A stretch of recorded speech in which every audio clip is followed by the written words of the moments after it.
Hey, it's me, Madison, and I am here because I just want to make a quick video about this gun.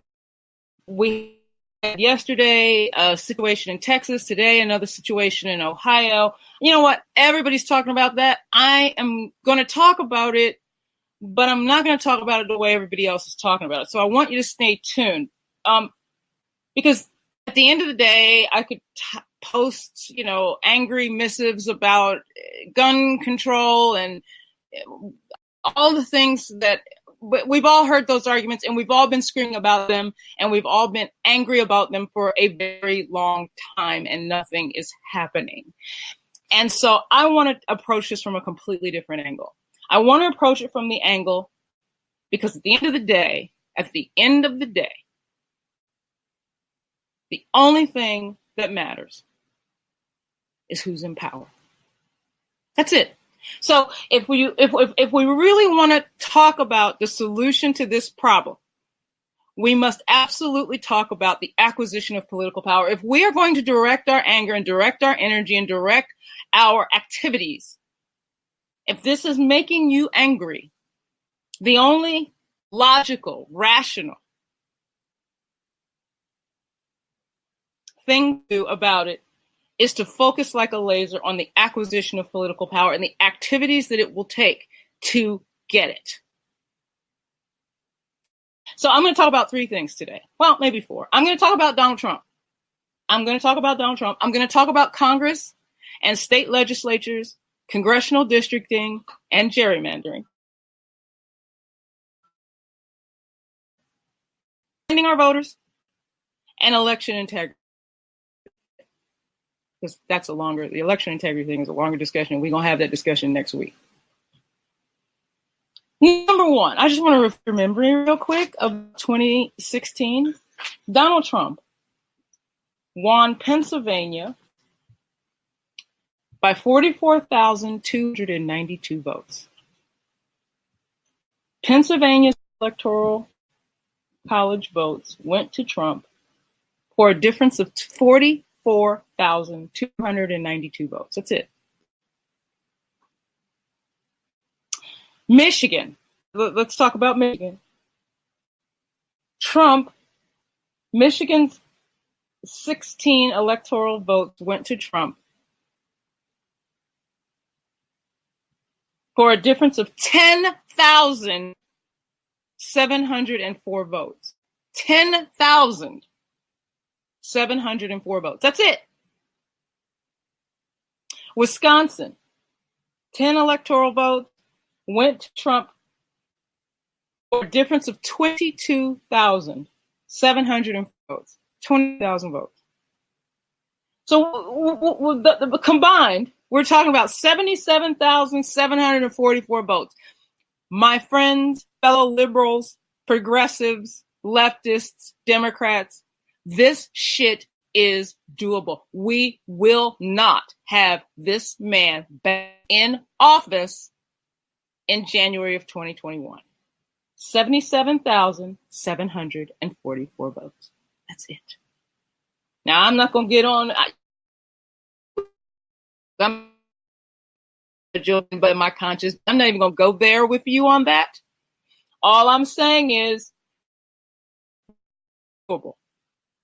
And at the end of the day, we can argue and fuss, and we can be mad, and we can post Facebook and gun control and whatever we need to do. But at the end of the day, if we ain't in power, none of it happening. So direct your anger in that way, because that's how it's going to happen. We need to talk about power, not just presidential power, because what he's basically done over the last 4 years is he has been a classic stochastic terrorism person. He has fomented and stirred domestic terrorism in a way that no president has. We are not going to be able to stop his behavior. We are not going to be able to cause the Republican Party, who has been complete in this entire thing. They don't care about any corruption, collusion. They don't care about hostile power interference in our elections. They don't care about any of that stuff.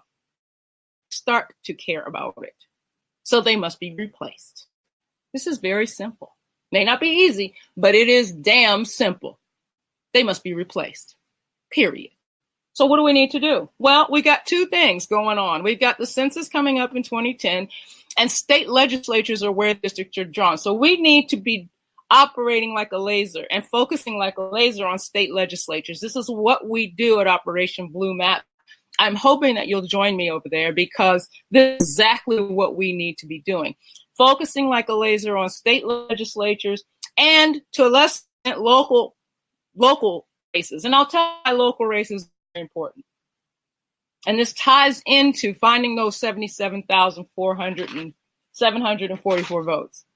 Local races. There are 40% of eligible voters who don't even bother to vote. Even in the most popular elections, when Obama was running and energy was high, those people didn't even come out to vote. And for those of us,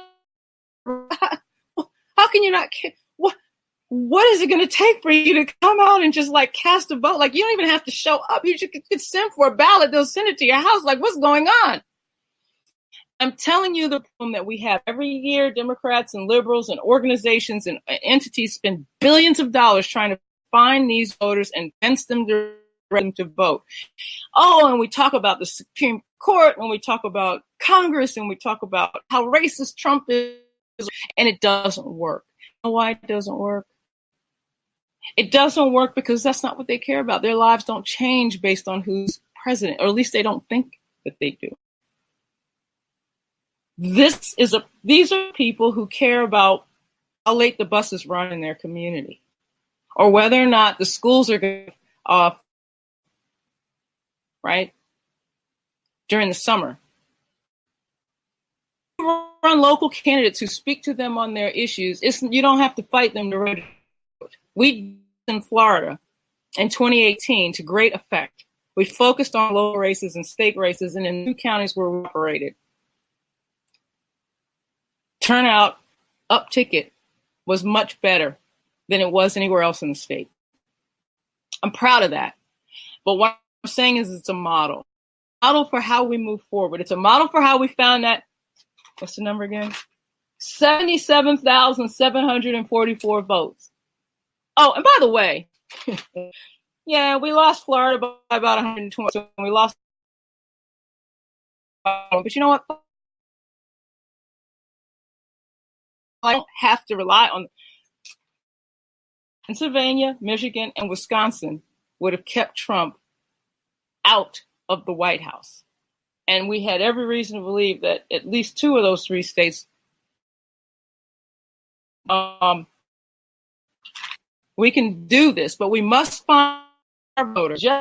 Suggesting that not only in addition to our normal efforts, that we actually pay attention to local races and find local voters and new people to the process through that local focus.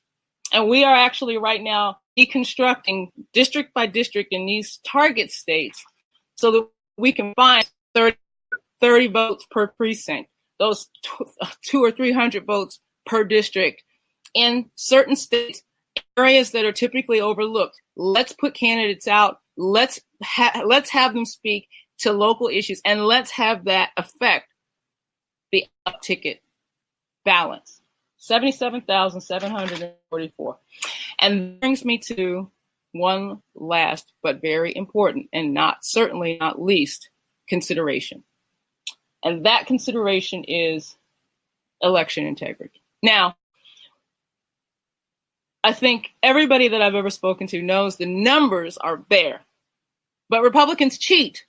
And they know they have to cheat if they're going to win because they know these numbers too. They know it's only 7,000 votes too. And they know that Trump some of his support has softened. They know that, particularly in Pennsylvania, Michigan, and Wisconsin. Like, fuck, we really fucked up. We ain't in. I'm saying Republicans aren't stupid. They know they're going to have to cheat. So we have to be proactive and making sure that there is election integrity, vote integrity. And we can't wait until next spring to think about it. Because right now is when the budgets are being drawn up for, ranting and all other bullshit we're going to come out with later and say, oh, we don't have the budget or we don't have the money to do this and that and the other thing. No. We're going to deal with this now before it's too late, because y'all going to come up with some bullshit, and another, 6 months, if we wait, it's going to be some bullshit. So I hope you will join me over at Blue Map, where we can begin discussion and actually there's some implementation and some action plans behind it. But in the meantime, this is a whole discussion, and I hope you will follow me so that we can begin that discussion. I intend to introduce it again next week. I think it warrants a discussion in and of itself. It's a complicated topic, and I'm looking forward to having some people who are much more knowledgeable about it than I am. This is not my field of expertise. I want to have some people that we can have an actual conversation with about this. And then when we do, we can actually put together action plans and move forward on ensuring integrity. But that's a whole new discussion. At the end of the day, the anger that you're feeling, the frustration that you're feeling, the things that you're feeling as a result of these mass shootings that have happened over the last couple of days, and the inaction persistent that has happened as a result, you have to recognize and realize down to who's in power, who we have the power to influence. And when we elect the people, we get to control them. We get to threaten their jobs if they don't do the things. We have to be in power if we want to ever see this change. Please take that energy focus. And please come join me over at Operation Blue Map. We're getting started. We're moving fast, and we're getting we're direct our energy and our focus to the acquisition of political power for liberal Democrats, and decent people on the left. Hope you'll join me.